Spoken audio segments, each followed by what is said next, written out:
Guys, तो last class में हमने देखा कि लूप्स क्या होते हैं, लूप्स के बारे में हमने बात की और वहाँ पे हमने देखा कि जो भी डिफरेंट टाइप ऑफ लूप्स होते हैं, जो कि सी प्लस प्लस प्रोग्रामिंग के अंदर लगातार यूज़ किए जाते हैं, उनके बारे में हमने बात की है। आज हम बात करेंगे पॉइंटर्स के बारे में। पॉइंटर जो है वो एक बहुत ही ज़्यादा इंपॉर्टेंट कॉन्सेप्ट है सी प्लस प्लस प्रोग्रामिंग के अंदर। ठीक है, तो सबसे पहले हम क्या करेंगे, हम यहाँ पे एक फाइल क्रिएट करेंगे और ये अपना 7th लेक्चर है। हम लिखेंगे पॉइंटर डॉट सीपीपी। सबसे पहले हम बात करते हैं कि पॉइंटर्स जो हैं वो पॉइंटर्स होते क्या हैं। बेसिकली पॉइंटर्स जो हैं वो ऐसे वेरिएबल्स होते हैं जो कि वेरिएबल्स के एड्रेस को स्टोर करते हैं। ठीक है, आई थिंक ये थोड़ा कंफ्यूजिंग हो गया है। अगर हम मान लीजिए कोई वेरिएबल बनाते हैं, जैसे हमने बनाया अपने पास ए नाम का कोई वेरिएबल है जिसके अंदर हमने 5 वैल्यू को असाइन कर दिया ए वेरिएबल के अंदर। अपने पास यहाँ पे जो पॉइंटर होता है वो क्या करता है, वो एड्रेस स्टोर करता है किसका, ए का। यहाँ पे पॉइंटर्स जो है वो एड्रेस स्टोर करता है ए का। ए का एड्रेस क्या है, अगर ए के एड्रेस की हम बात करें कि जो अपना वेरिएबल ए है उसके अंदर जो इंट वैल्यू असाइन है वो मेमोरी के अंदर, प्रोग्राम के अंदर किस एड्रेस पे लोकेटेड है, पॉइंटर्स जो है वो ए के एड्रेस को स्टोर करता है और उस ए के एड्रेस में अपना ए की वैल्यू होती है जो कि 5 होती है। पॉइंटर्स जो है ये क्या करते हैं, बेसिकली ये वेरिएबल्स के एड्रेस को असाइन करते हैं, वेरिएबल के एड्रेस को स्टोर करते हैं।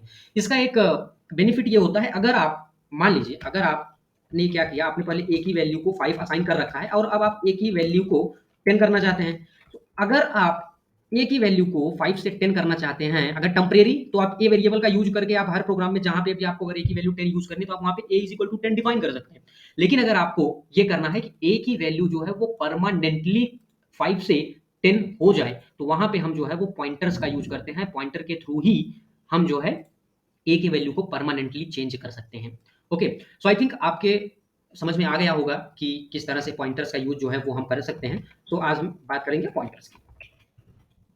ठीक, तो सबसे पहले हम क्या करते हैं, हम अपने बेसिक सिंटैक्स को लिखते हैं, hash include iostream, sorry, using namespace std and end main। Okay, अब अगर हम मैं आपको कुछ दिखाना चाहता हूं, आप जो है यहाँ पे समझिए। जैसे मान लीजिए अपने पास x नाम का कोई एक वेरिएबल है, x जो कि वैल्यू असाइन करता है 5, और वो 5 जो है वो मेमोरी के अंदर स्टोर होती है 502 से लेकर के 504 तक। ठीक है, यहाँ पे ये जो इंटीजर है वो 2 बाइट स्टोर करेगा। ये मैंने बेसिकली पिछली वीडियो में ही बात कर ली है कि ये आर्किटेक्चर के ऊपर डिपेंड करता है कि आप अपने प्रोग्राम को किस आर्किटेक्चर के ऊपर रन कर रहे हैं। ठीक है, तो वहां से ये जो है ये वैल्यूज जो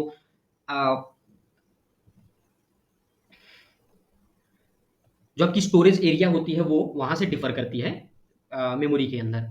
ओके, पॉइंटर मान लीजिए मैंने कोई पी नाम का एक पॉइंटर बनाया। पी पॉइंटर को हम जो है वो डिनोट करते हैं एस्टेरिस्क से, एस्टेरिस्क पी। ये अपना एक पॉइंटर का सिंबल होता है। ठीक है, इस तरह से आप पॉइंटर को इनिशियलाइज करते हैं। मैंने पॉइंटर के अंदर x की वैल्यू को स्टोर करनी है, तो मैं क्या करूंगा, यहाँ पे पॉइंटर के अंदर जो है अगर हम वैल्यू को स्टोर करना चाहते हैं तो मैं यहाँ पे क्या करूंगा, m% अपनी जो वैल्यू है x उसे मैं यहाँ पे लिखूंगा। अब ये क्या करेगा, जो अपना पॉइंटर नाम का कंटेनर है उसके अंदर x की एड्रेस स्टोर हो जाएगी। x का एड्रेस यहाँ पे क्या है, x का एड्रेस है यहाँ पे 502, तो इस कंटेनर के अंदर स्टोर होगा अपना 502। या फिर आप कुछ इस तरह से भी लिख सकते हो कि जो पॉइंटर p है अगर आप इसे एक्सेस करना यहाँ से चाहोगे तो ये क्या करेगा, ये इस चीज को इवेलुएट करेगा कुछ इस तरह से 502, कुछ इस तरह से पॉइंटर p जो है अपने इस वेरिएबल को इवेलुएट करेगा इस तरह से। तो जब हम वैल्यू को एक्सेस करना चाहते हैं तो p पॉइंटर वो डिनोट कर रहा है, पॉइंट कर रहा है अपने इंटीजर के, जो हमने मेन वैल्यू स्टोर कराई है उसके एड्रेस को। अब यहाँ पे आप जो है इसका जब यूज करोगे, आप अगर इस प्रोग्राम को रन करोगे तब आपको यहाँ पे क्या मिलेगा, यहाँ पे आपको वो वैल्यू मिलेगी जो कि इस एड्रेस के ऊपर स्टोर है, इस एड्रेस के अंदर जो स्टोर है वैल्यू, वो वैल्यू जो है यहाँ पे आपको मिलेगी। ठीक है, तो चलिए इसे हम प्रोग्राम के अंदर रन करके देखते हैं किस तरह से हम प्रोग्राम के अंदर इस चीज को आप कर सकते हो कि इंक्लूड कर सकते हैं। सबसे पहले हम वेरिएबल डिफाइन करेंगे int x is equal to 5। इसके बाद हम अपने पॉइंटर को डिफाइन करेंगे, तो ये हो जाएगा इन एस्टेरिस्क p। ओके, इसे अगर हम डिफाइन करें सेमीकोलन, ये अपना वेरिएबल हो गया क्या, पॉइंटर का, जो कि हम डिनोट कर रहे हैं एस्टेरिस्क p से। वैसे एस्टेरिस्क को जो है वो हम डी रेफरेंसिंग ऑपरेटर भी कहते हैं। ठीक है, अब हम क्या करेंगे, अब हम इस वेरिएबल जो p हमने बनाया है, ठीक है। उस पी के अंदर हम एड्रेस को स्टोर करेंगे, किसके, सी के एड्रेस को हम यहाँ पे स्टोर करेंगे। ठीक है, सी के एड्रेस यहाँ पे स्टोर हो गया। अब हम देखते हैं सी आउट पी की वैल्यू प्रिंट करके देखते हैं, पी की वैल्यू जो है वो प्रिंट क्या होगी, क्योंकि यहाँ पे हमने पी के अंदर किसको असाइन किया है, पी के अंदर हमने सी के एड्रेस को असाइन किया है, तो यहाँ पे अपने पास एड्रेस जो है वो प्रिंट होगा। किसका एड्रेस प्रिंट होगा, सी का। तो यहाँ पे हम लिख सकते हैं एड्रेस ऑफ सी इज, सी का एड्रेस जो है हमें यहाँ पे मिलेगा। अब अगर हम x की वैल्यू को प्रिंट करेंगे, सॉरी सी की वैल्यू को प्रिंट करेंगे, तो वो क्या आएगा, यहाँ पे हम लिखेंगे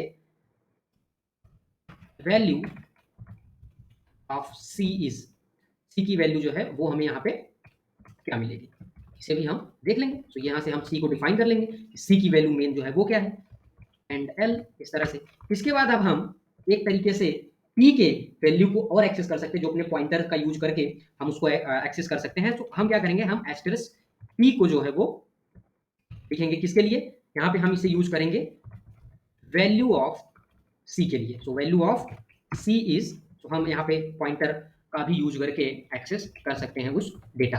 इसके बाद हम क्या करेंगे, रिटर्न 0। अब हम अपने प्रोग्राम को रन करें, तो रन करके देख लेते हैं आउटपुट जो है वो अपने क्या आ रहे हैं।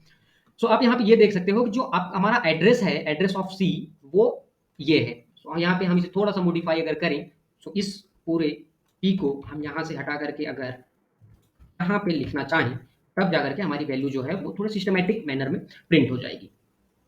ठीक है। सो एड्रेस सी का एड्रेस जो है वो अपने इस मेमोरी के अंदर क्या है, सी का एड्रेस अपने इस मेमोरी के अंदर है ये जो वैल्यू आ रही है ये वो एड्रेस है जहां पर सी की वैल्यू को स्टोर किया गया है। और सी की वैल्यू जो है आप देख सकते हो हमने डिफाइन ही की थी 5, और यहाँ पे इस सी के जो वैल्यू है उससे हम यहाँ पे क्या कर रहे हैं, हम सी की वैल्यू को यहाँ पर भी प्रिंट कर रहे हैं कुछ इस तरह से। तो यहाँ से इसे हम हटा करके अगर यहाँ पे लिख दें तो ये ज़्यादा सिस्टमैटिक हमें दिखेगा। तो एक बार फिर से प्रोग्राम को रन कर लेते हैं। चल, ये रहा अपना एड्रेस, ये रही सी की वैल्यू जो कि हम डायरेक्ट एक्सेस कर रहे थे, किससे, सी के वेरिएबल का ही यूज करके, क्योंकि हमने सी के अंदर कौन सी वैल्यू असाइन की, इंटीजर जो कि है 5। बट जब हम पॉइंटर का यूज कर रहे हैं तो पॉइंटर ये सबसे पहले क्या कर रहा है, जो देखिए यहाँ पे हमने जो डायग्राम में बात किया था। सो पी को पहले हमने क्या किया, हमने असाइन किया एक्स के अंदर, पी को हमने एक्स के अंदर यहाँ पे असाइन किया था।